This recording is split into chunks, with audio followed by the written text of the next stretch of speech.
नमस्कार साथियों, मैं अनीता श्रीवास्तव आपका हार्दिक अभिनंदन करती हूँ। सूर्य, चंद्रमा, वायु, अग्नि, अंतरिक्ष, पृथ्वी, जल, हृदय, यमराज, दिन रात, दोनों संध्याएं और धर्म, ये सभी मनुष्य के भले पूरे आचार व्यवहार को जानते हैं। जिस पर हृदय स्थित कर्म साक्षी क्षेत्रज्ञ परमात्मा संतुष्ट रहते हैं, सूर्य पुत्र यमराज उसके सभी पापों को स्वयं नष्ट कर देते हैं। परंतु जिस दुरात्मा पर अंतर्यामी संतुष्ट नहीं होते, यमराज उस पापी को उसके पापों का स्वयं भी दंड देते हैं। जो स्वयं अपने आत्मा का तिरस्कार करके कुछ का कुछ समझता और करता है, देवता भी उसका कुछ भला नहीं कर सकते और उसका आत्मा भी उसके हित का साधन नहीं कर सकता। मैं स्वयं आपके पास आई हूँ, ऐसा समझकर मुझ पतिव्रता पत्नी का तिरस्कार न कीजिए। मैं आपके द्वारा आदर पाने योग्य हूँ और स्वयं आपके निकट आई हुई आप ही की पत्नी हूँ, तथापि आप मेरा आदर नहीं करते हैं। आप किस लिए नीच पुरुष की भांति भरी सभा में मुझे अपमानित कर रहे हैं? मैं सोने जंगल में तो नहीं रो रही हूँ, फिर आप मेरी बात क्यों नहीं सुनते? महाराज दुष्यंत, यदि मेरे उचित याचना करने पर भी आप मेरी बात नहीं मानेंगे तो आज आपके सिर के सैकड़ों टुकड़े हो जाएंगे। पति ही पत्नी के भीतर गर्भ रूप से प्रवेश करके पुत्र रूप में जन्म लेता है। यही जाया का जायत्व है, जिसे पुराणवेत्ता विद्वान जानते हैं। शास्त्र के ज्ञाता पुरुष के इस प्रकार जो संतान उत्पन्न होती है, वह संतति की परंपरा द्वारा अपने पहले के मरे हुए पितामहों का उद्धार कर देती है। पुत्र पुत्र नामक नरक से पिता का त्राण करता है, इसलिए साक्षात ब्रह्मा जी ने उसे पुत्र कहा है। मनुष्य पुत्र से पुण्य लोकों पर विजय पाता है, पौत्र से अक्षय सुख का भागी होता है तथा पौत्र के पुत्र से प्रपितामहगण आनंद के भागी होते हैं। वही भार्या है जो घर के काम काज में कुशल हो, वही भार्या है जो संतानवती हो, वही भार्या है जो अपने पति को प्राणों के समान प्रिय मानती हो और वही भार्या है जो प्रतिव्रता हो। भार्या पुरुष का आधा अंग है, भार्या उसका सबसे उत्तम मित्र है।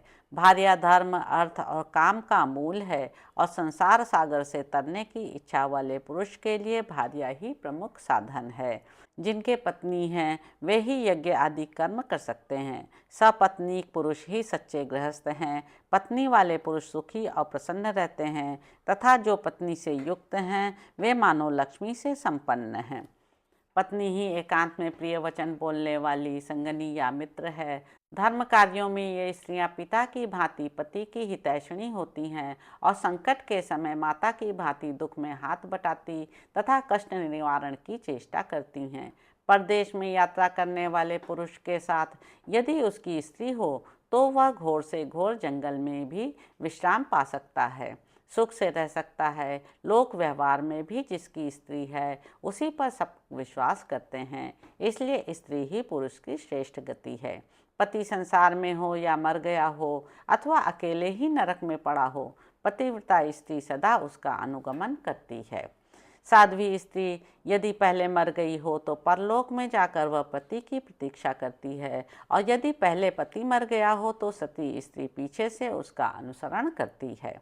राजन, इसलिए सुशीला स्त्री का पाणी ग्रहण करना सबके लिए अभीष्ट होता है, क्योंकि पति अपनी पतिव्रता स्त्री को इहलोक में तो पाता ही है, परलोक में भी प्राप्त करता है। पत्नी के गर्भ से अपने द्वारा उत्पन्न किए हुए आत्मा को ही विद्वान पुरुष पुत्र कहते हैं। इसलिए मनुष्य को चाहिए कि वह अपनी उस धर्म पत्नी को जो पुत्र की माता बन चुकी है, माता के ही समान देखे। सबका अंतरात्मा ही सदा पुत्र नाम से प्रतिपादित होता है। पिता की जैसी चाल होती है, जैसे रूप, चेष्टा, आवर्त और लक्षण होते हैं, पुत्र में भी वैसी ही चाल और वैसे ही रूप, लक्षण आदि देखे जाते हैं।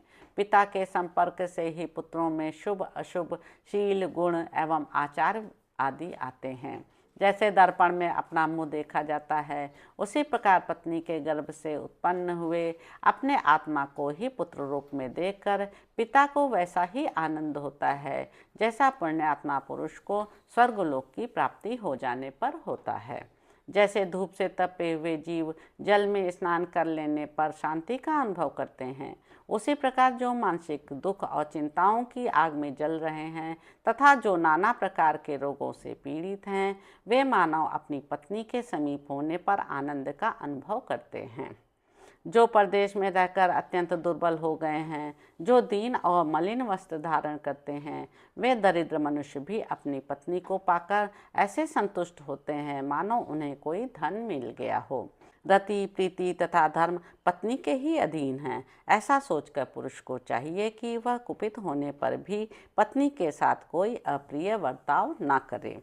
पत्नी अपना आधा अंग है, यह श्रुति का वचन है। वह धन, प्रजा, शरीर, लोक यात्रा, धर्म, स्वर्ग, ऋषि तथा पितर, इन सब की रक्षा करती है।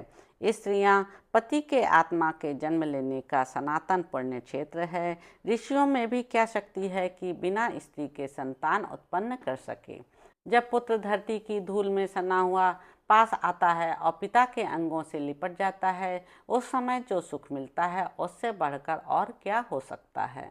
देखिए, आपका यह पुत्र स्वयं आपके पास आया है और प्रेमपूर्ण तिरछी चितवन से आपकी ओर देखता हुआ आपकी गोद में बैठने के लिए उत्सुक है। फिर आप किस लिए इसका तिरस्कार करते हैं? चींटियां भी अपने अंडों का पालन करती हैं, उन्हें फोड़ती नहीं। फिर आप धर्मज्ञ होकर भी अपने पुत्र का भरण पोषण क्यों नहीं करते हैं? ये मेरे अपने ही अंडे हैं, ऐसा समझकर कोयल के अंडों का भी पालन पोषण करते हैं। फिर आप सर्वज्ञ होकर अपने से ही उत्पन्न हुए ऐसे सुयोग्य पुत्र का सम्मान क्यों नहीं करते हैं? लोग मलयगिरी के चंदन को अत्यंत शीतल बताते हैं, परंतु गोद में सटाए हुए शिशु का स्पर्श चंदन से भी अधिक शीतल एवं सुखद होता है।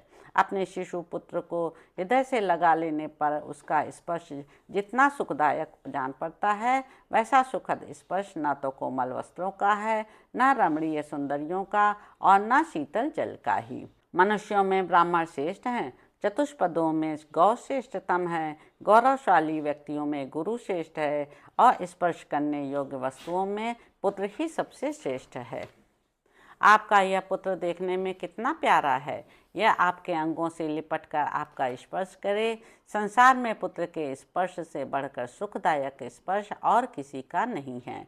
शत्रुओं का दमन करने वाले सम्राट, मैंने पूरे 3 वर्षों तक अपने गर्भ में धारण करने के पश्चात आपके इस पुत्र को जन्म दिया है।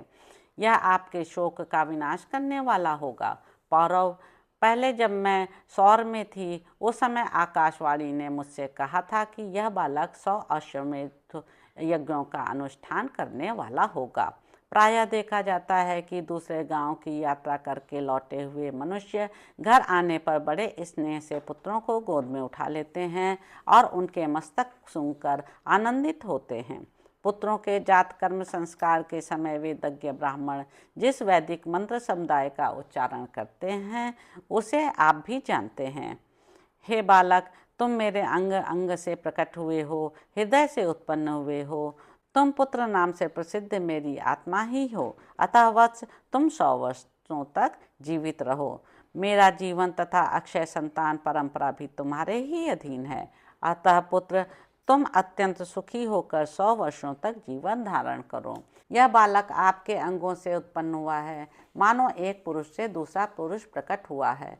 निर्मल सरोवर में दिखाई देने वाले प्रतिबिंब की भांति अपने द्वितीय आत्मा रूप इस पुत्र को देखिए।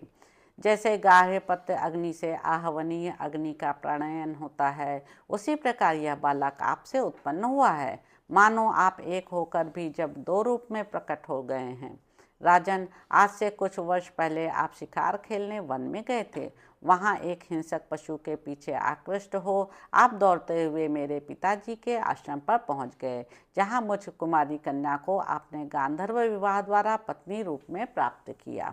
उर्वशी, पूर्वचित्ती, सहजन्या, मेनका, विश्ववाची और घृताची, ये 6 अप्सराएं ही अन्य सब अप्सराओं से श्रेष्ठ हैं।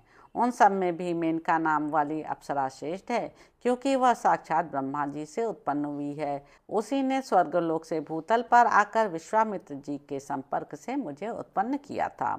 महाराज, पूर्व काल में कुश नाम से प्रसिद्ध एक धर्मपरायण तेजस्वी महर्षि हो गए हैं, जो दूसरे अग्निदेव के समान प्रतापी थे।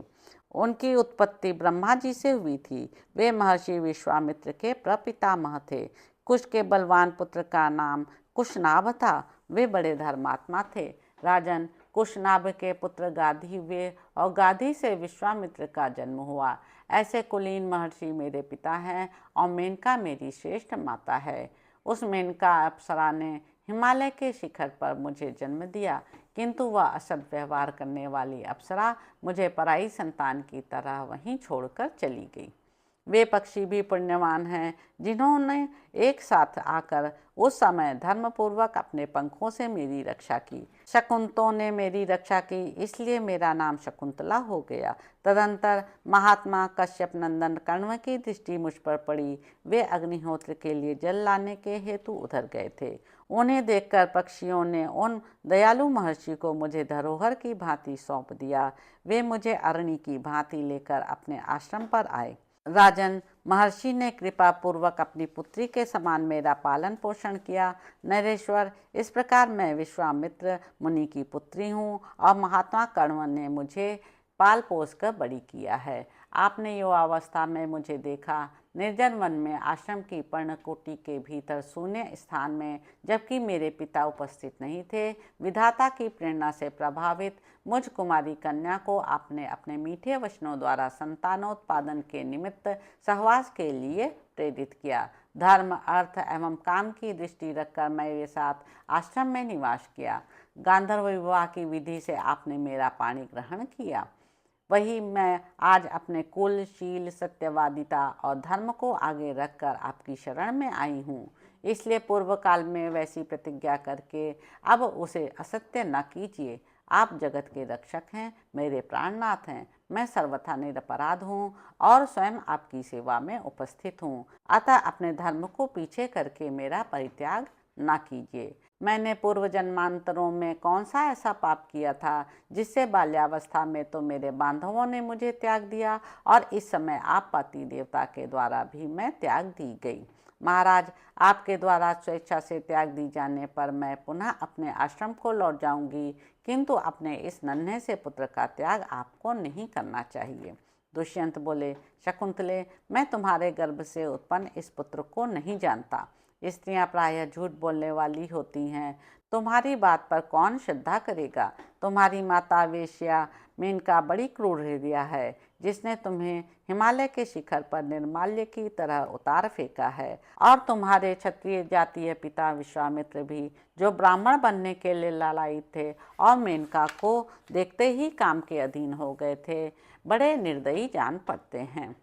मेनका अप्सराओं में श्रेष्ठ बताई जाती है और तुम्हारे पिता विश्वामित्र भी महर्षियों में उत्तम समझे जाते हैं। तुम उन्हीं दोनों की संतान होकर व्यभिचारिणी स्त्री के समान झूठी बातें बना रही हो। तुम्हारी यह बात श्रद्धा करने के योग्य नहीं है। इसे कहते हुए तुम्हें लज्जा नहीं आती? विशेषतः मेरे समीप ऐसी बातें कहने में तुम्हें संकोच होना चाहिए। दुष्ट तपस्विनी, तुम चली जाओ यहाँ से।